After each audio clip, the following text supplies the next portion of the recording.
Assalamualaikum warahmatullahi wabarakatuh. Halo, jumpa lagi di channel Tim Story Dunia. Apa kabar semua? Semoga semuanya selalu dalam keadaan sehat dan bahagia, amin. Baiklah, seperti biasa kami kembali hadir untuk membahas mengenai kisah menarik dari tokoh-tokoh terkemuka.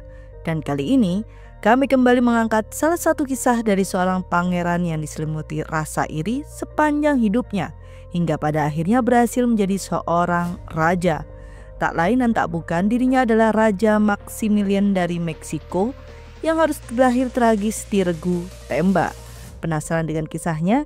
Baiklah, sebelum kita melangkah untuk mulai membahas kehidupan pribadinya yang cukup menarik, bagi penikmat baru dari channel kami untuk sudi menekan tombol like, subscribe, dan aktifkan lonceng notifikasi agar selalu mendapatkan info jika kami memiliki video baru lainnya.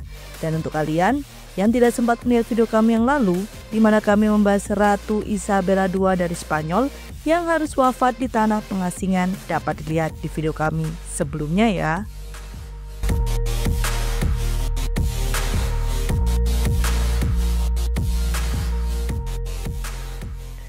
Bernama lengkap Ferdinand Maximilian Joseph Mary. Maximilian lahir pada 6 Juli 1832 di Istana Schönbrunn di Wina, ibu kota Kekaisaran Austria. Terlahir sebagai putra nomor 2, Maximilian sejak kecil tahu bahwa saudaranya Franz Joseph adalah bintang dalam keluarga. Hal ini membuat bocah lelaki itu hampir gila karena cemburu, dan ia mulai mencoba bersaing dengan saudaranya dalam segala hal yang ia bisa, mulai dari studi akademis hingga prestasi militer. Namun, bagaimanapun semua orang di istana tahu bahwa Maximilian adalah putra emas ibunya. Kelahirannya juga tidak luput dari skandal. Ayah ibunya tidak pernah selaras satu sama lain, sehingga banyak orang berbisik bahwa Maximilian adalah anak cinta sang putri dengan pria lain, yakni Napoleon II. Dirinya juga dinilai memiliki pribadi yang unik. Meskipun ia senang bersikap kasar kepada staf istana, semua orang tampaknya menyukai Maximilian. Bagaimanapun, ia tahu cara menunjukkan pesonanya saat dibutuhkan. Ia senang berbicara tentang hal-hal yang lebih baik dalam hidup seperti seni dan budaya. Dan ia bisa menjadi sosok yang hangat dan ceria di istana yang terkenal dengan sikapnya yang dingin.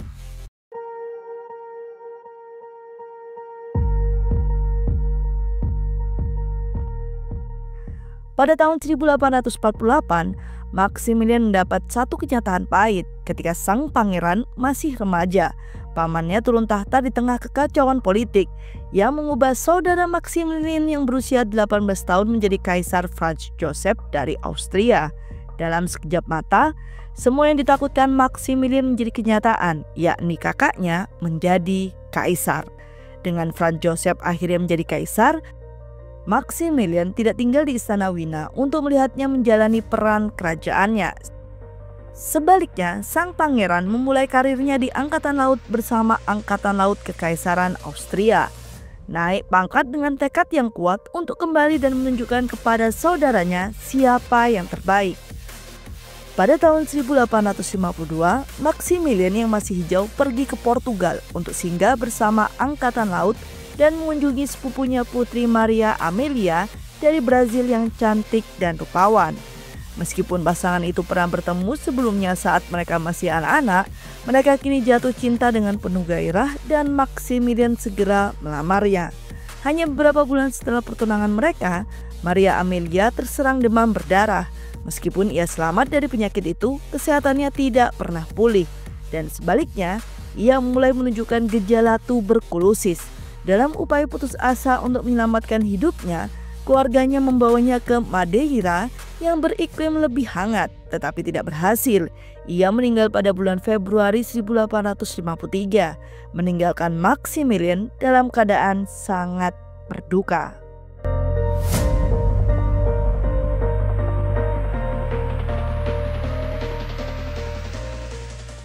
Setelah Maria Amelia yang disayanginya pergi, Maximilian mengesampingkan semua perasaan romantis untuk sementara waktu dan menenggelamkan dirinya dalam pekerjaannya. Seperti banyak hal lain yang ia lakukan, ia langsung sukses dan menjadi panglima tertinggi Angkatan Laut pada tahun 1854 saat ia baru berusia 22 tahun. Pada tahun yang sama, ketika Maximilian menjadi panglima tertinggi, saudara laki-lakinya menikah dan Franz Joseph tidak menikahi sembarang orang. Pengantinnya adalah seorang putri Bavaria, yakni Permaisuri Elizabeth dari Austria. Adalah gambaran wanita cerdas, sangat menarik dan sangat cantik. Untuk poin kecantikannya itu benar-benar diakui oleh banyak orang.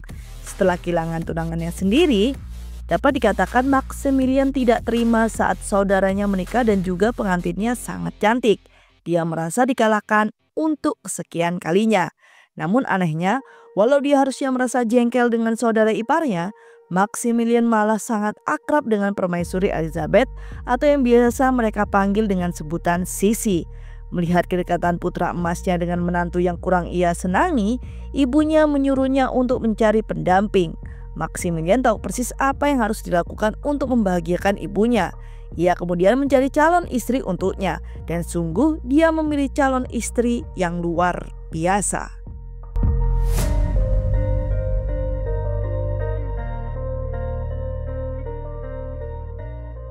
Pada tahun 1857, Maximilian memilih putri Charlotte dari Belgia sebagai istrinya dan menikahinya pada bulan Juli tahun itu. Charlotte sendiri adalah putri tunggal Raja Leopold I dari Belgia. Ia adalah wanita cantik yang terkenal dan memiliki mahar yang cukup besar. Selain itu, meskipun Maximilian tidak pernah bisa melupakan Maria Amelia, ia mulai mencintai Charlotte dengan caranya sendiri. Charlotte terbiasa menjadi gadis kecil yang populer di istana, dan kepindahannya ke Wina mengguncang fondasi tersebut. Tiba-tiba setiap hari dia bangun dan berdiri di samping Permaisuri Elizabeth yang sangat cantik, yang kebetulan adalah sahabat karib suaminya, Maximilian, dan itu adalah kombinasi yang cukup kurang menyenangkan baginya. Charlotte juga bukan pemain amatir di dunia istana, sehingga ia berusaha mengambil hati ibu mertuanya dan tentu berhasil karena pada dasarnya ibu mertuanya memang kurang suka dengan Permaisuri Elizabeth. Maximilian yang sangat kompetitif mungkin sedikit terhibur karena berhasil mengalahkan saudaranya dalam perlombaan pengantin ini.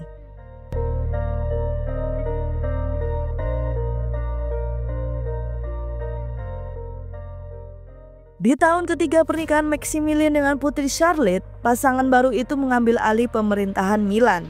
Sedangkan di lain pihak, Franz Joseph yang tampaknya sudah muak dengan kebijakan liberal Maximilian di ibu kota dan mungkin kesal dengan sindirannya sepanjang hidupnya, tiba-tiba memecat saudaranya sendiri dari jabatannya, yang membuat sang pangeran tidak lagi dianggap sebagai bangsawan.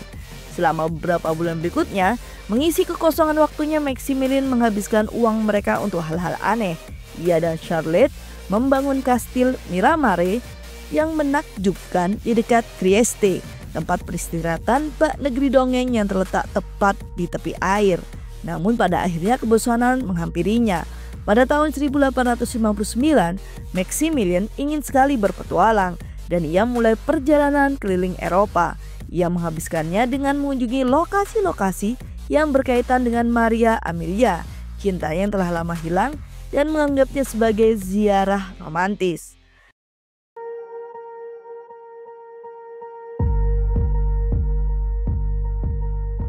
Pada tahun 1860-an, Maximilian mendapat tawaran berbahaya yang tidak dapat ditolaknya. Napoleon III dari Prancis baru saja menginvasi Meksiko dan mengira Maximilian adalah orang yang tepat untuk jabatan Kaisar Boneka bagi kekaisaran kedua negara itu.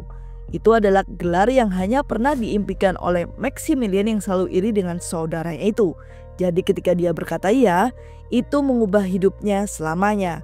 Penerimaan Maximilian atas tahta Meksiko mengirimkan gelombang kejut ke seluruh keluarganya, yang semuanya mengira dia benar-benar bodoh karena mengambil tanggung jawab besar di tempat yang jauh dari rumah. Selain itu, semua orang tahu kekaisaran Meksiko kedua masih jauh dari stabil. Ditambah lagi, Maximilian harus mengorbankan satu hal yang sangat berharga demi ambisinya. Pada tahun 1864, Kaisar Franz Joseph bertemu Maximilian di Miramare yang indah untuk menandatangani apa yang disebut perjanjian keluarga. Dalam perjanjian tersebut, Maximilian dengan berat hati melepaskan semua haknya atas tahta Austria jika saudaranya meninggal. Hal itu merupakan paku terakhir di peti mati bagi harapan untuk menjadi Raja Austria. Tetapi setidaknya ia memiliki tahta Meksiko untuk dinantikan.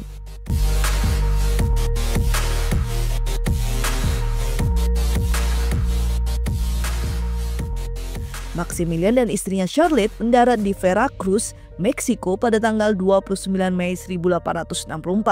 Saat mereka tiba, mereka menghadapi kenyataan pahit. Kota itu terkenal sebagai benteng bagi Republik Meksiko yang merdeka, dan penduduk kota liberalis menyambut kaisar dan permaisuri baru mereka dengan sambutan yang sangat dingin. Meskipun kaisar Meksiko yang baru memiliki dukungan dari tentara Prancis, kekuatan militer tidak akan mampu menghadapi rakyat Meksiko yang tidak puas. Sebaliknya, pasangan kerajaan tersebut menggunakan taktik hubas dengan Charlotte mengubah namanya menjadi Empress Carlota dalam upaya terakhir untuk berbaur. Maximilian dan Charlotte tampaknya tidak dapat memiliki anak.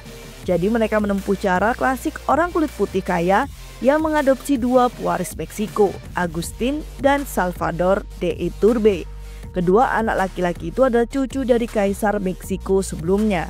Hampir sepanjang waktu membesarkan Agustin dan Salvador, Maximilian membuat pertunjukan besar dengan menunjuk mereka sebagai penerusnya, mengangkat mereka menjadi pangeran, dan menjadikan Agustin sebagai pewaris tahta berikutnya.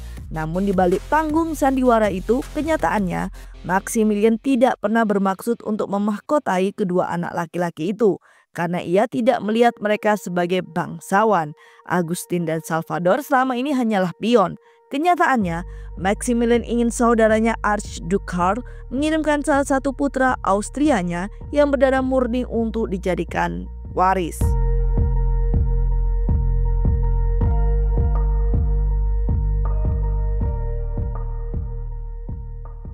Maximilian baru berada di Meksiko selama setahun. Sebelum masalah mulai muncul, masalah besar pemimpin Republik Presiden Benito Juarez yang tangguh dan licik semakin mendapatkan dukungan, dan tidak ada yang dilakukan atau ditawarkan Kaisar kepada Juarez yang membujuknya untuk bergabung dengan keluarga kerajaan. Pada tanggal 3 Oktober 1865, Maximilian melewati batas barbar yang tidak akan pernah bisa ia hindari dengan mengeluarkan apa yang disebut dekret hitam. Di dalamnya, Maximilian pada dasarnya menghukum pendukung Juarez yang bersenjata untuk dieksekusi. Dalam waktu 24 jam setelah penangkapan mereka, ribuan orang tewas di bawah perintah Maximilian dalam satu serangan. Pada tahun 1866, Napoleon III, orang yang pertama kali membawanya ke Meksiko, melihat pemberontakan tersebut sebagai awal bencana dan segera menarik pasukannya keluar dan meninggalkan Maximilian dan Charlotte seperti bebek yang sedang duduk di tengah sekawanan anjing pemburu. Selama masa ini, istri Maximilian, Charlotte, semakin gelisah dari hari ke hari. Akhirnya, karena tidak tahan lagi, dia berlayar kembali ke Eropa untuk meminta Napoleon datang dan melindungi suaminya.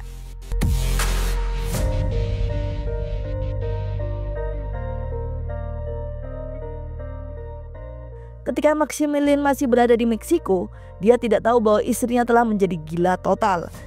Ketika Charlotte menyadari Napoleon tidak akan pernah mengalah pada rencananya untuk meninggalkannya, dia mengalami gangguan mental total yang membuatnya benar-benar tidak waras, paranoid, dan mengklaim bahwa mata-mata dan pembunuh sedang mengejarnya. Setelah Napoleon III benar-benar mencapakannya, Maximilian harus membuat pilihan, menarik diri dari Meksiko sendiri atau tetap tinggal dan mencoba mengalahkan Juarez dan kaum republiknya.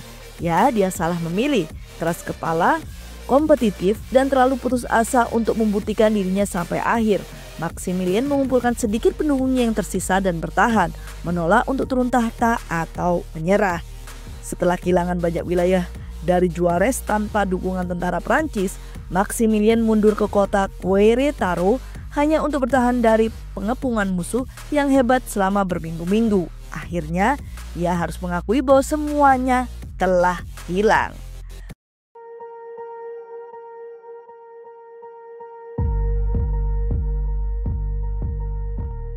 Pada tanggal 15 Mei 1867, istana Maximilian runtuh.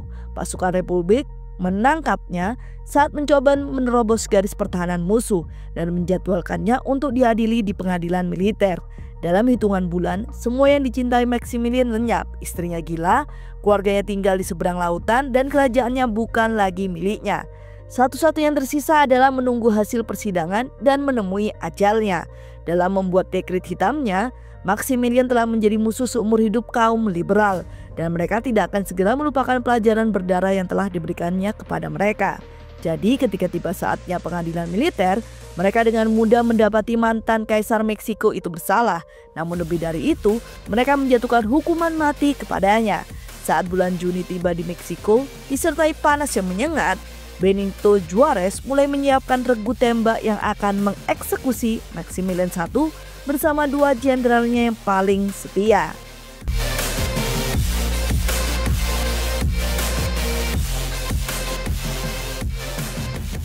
Pada tanggal 19 Juni 1867, lebih dari 3 tahun setelah Maximilian menjabat sebagai Kaisar Meksiko, para pengawal membawa Raja de Hierro de las Campanas saat fajar menyingsing.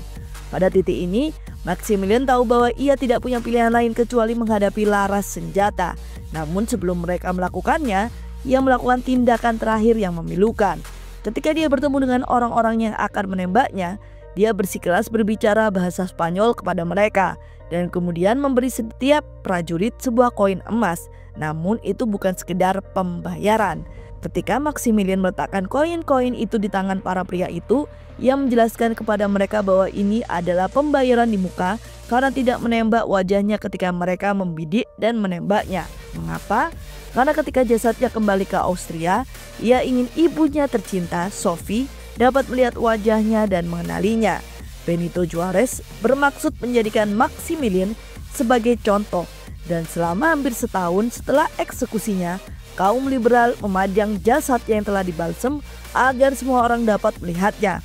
Orang-orang juga mulai mengambil foto-foto kenangan yang berkaitan dengan akhir hidupnya yang tragis, termasuk foto-foto kemeja yang berlumuran darah dan penuh peluru yang mereka sebarkan seperti kartu bisbol yang mengerikan. Pada saat Maximilian meninggal, istrinya Charlotte sudah kehilangan akal sehatnya sepenuhnya. Tidak ada yang percaya dia bisa bertahan hidup setelah mengetahui akhir mengerikan dari suami tercintanya. Apalagi fakta bahwa dia bukan lagi seorang ratu. Sebaliknya, keluarganya secara aktif berpura-pura bahwa dia masih hidup, bahkan pernah mengiriminya telegram palsu darinya untuk membuktikannya. Charlotte bukan satu-satunya yang terpengaruh oleh kematian Maximilian. Nasibnya juga menghancurkan ibunya, Sophie, yang tidak pernah pulih sepenuhnya dari keterkejutan mendengar bahwa putra kesayangannya telah tiada. Setelah itu, sang putri hampir sepenuhnya menarik diri dari kehidupan publik. Dan pada tahun 1872, hanya 5 tahun kemudian ia jatuh sakit karena tumor otak dan meninggal dunia. Baiklah, itu adalah cerita hidup dari seorang raja Meksiko yang berakhir tewas di regu tembak. Semoga cerita kami selalu dapat menjadi hiburan yang syarat akan informatif. Dan tentunya kami selalu menunggu saran dan komentar dari para penikmat Tim Story Dunia. Dan seperti biasa, nantikan cerita menarik lainnya di channel Tim Story Dunia. Wassalamualaikum warahmatullahi wabarakatuh.